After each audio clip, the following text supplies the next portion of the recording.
Assalamualaikum warahmatullahi wabarakatuh. Alhamdulillahirrabbilalamin. Wassalatu wassalamu ala ashrafil anbiya wal mursalin Sayyidina wa maulana Muhammadin wa ala alihi wa sahbihi ajma'in, amma ba'du. Tema perkuliahan kita kali ini adalah bagaimana peran dan fungsi masjid dalam mengembangkan budaya Islam. Kemampuan akhir yang diharapkan dari pembelajaran ini ialah mahasiswa memiliki kemampuan menganalisis peran dan fungsi masjid sebagai pusat pengembangan budaya Islam serta mengembangkan program masjid sebagai pusat pengembangan budaya Islam.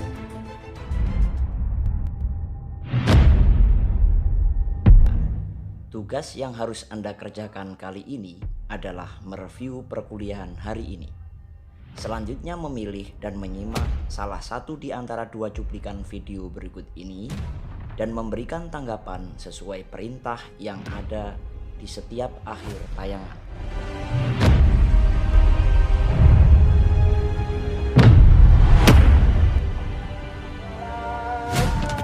Gema azan menggema mengumpulkan para jemaah untuk segera melaksanakan sholat subuh.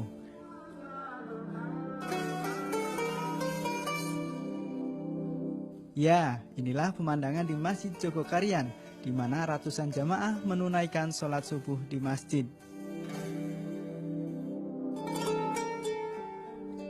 Inilah sholat subuh rasa sholat Jumat, suasana yang dapat ditemui di Masjid Jogokarian, di kawasan Mantri Jeron, Yogyakarta. Sekitar 350 jamaah memenuhi setiap shaf dalam masjid.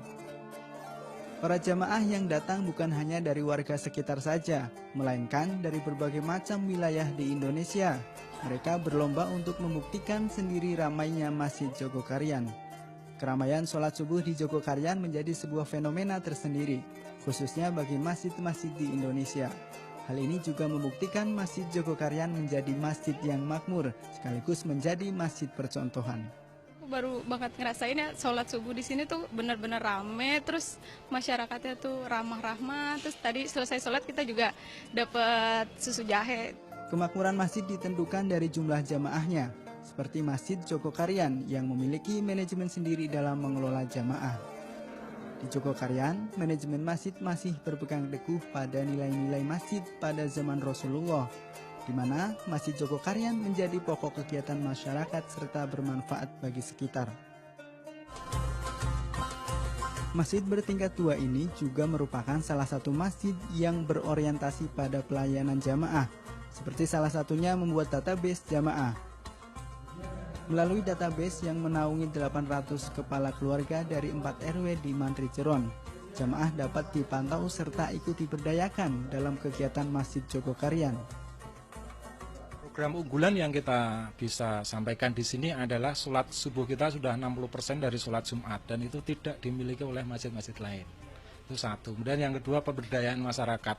Jadi bagaimana kemudian kita bisa dari orang yang miskin, semula miskin, akhirnya dapat bantuan dari masjid dan akhirnya jadi kaya. Mengelola masjid tak hanya merawat fisik semata, namun isi dan manajemenlah yang menjadi kunci kesuksesan dari Masjid Jogokarian.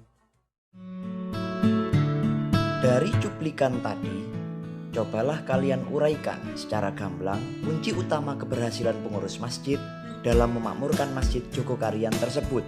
Kemukakan alasanmu. Apakah kalian memiliki satu impian memakmurkan masjid di tempatmu? Tuliskan impian itu pada satu program kerja singkat, disertai tahapan langkah terukur dalam mewujudkannya.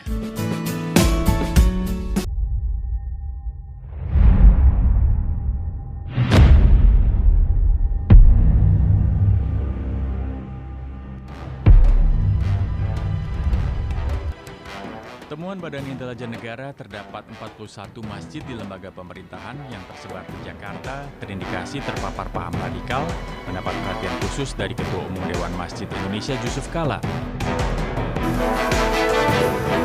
Temuan yang berdasarkan survei Perhimpunan Pengembangan Pesantren dan Masyarakat NU setiap hari Jumat dari tanggal 29 September hingga 21 Oktober 2017 itu kembali mencuat saat berlangsung diskusi Ormas Islam se-Indonesia pada 2 pekan lalu. Tidak ingin paham radikalisme di masjid meluas, Yusuf Kala berencana membatasi ceramah di masjid, salah satunya dengan membuat kurikulum bagi para penceramah. Kala juga akan mengundang pengurus masjid yang terindikasi terpapar paham radikalisme. Sebelumnya, Badan Intelijen Negara BIN mencatat 41 dari 100 masjid di lingkungan kementerian, lembaga, dan BUMN terpapar paham radikal. 17 diantaranya berada dalam kategori berat. Hingga kini, pola penyebaran radikalisme yang dilakukan berupa ujaran kebencian hingga pemotongan ayat-ayat suci Al-Quran untuk kepentingan. Apa yang Anda lakukan jika masjid di tempat tinggalmu terindikasi menjadi tempat sosialisasi benih-benih budaya radikalisme yang bertentangan dengan budaya Islam yang menjunjung tinggi nilai perdamaian dan toleransi? Jika kamu anggota remaja masjid, program kegiatan apakah yang akan kamu usulkan bersama teman-teman dalam forum remaja masjid untuk menanggulangi masuknya faham-faham anti Pancasila berkedok agama masuk melalui masjid?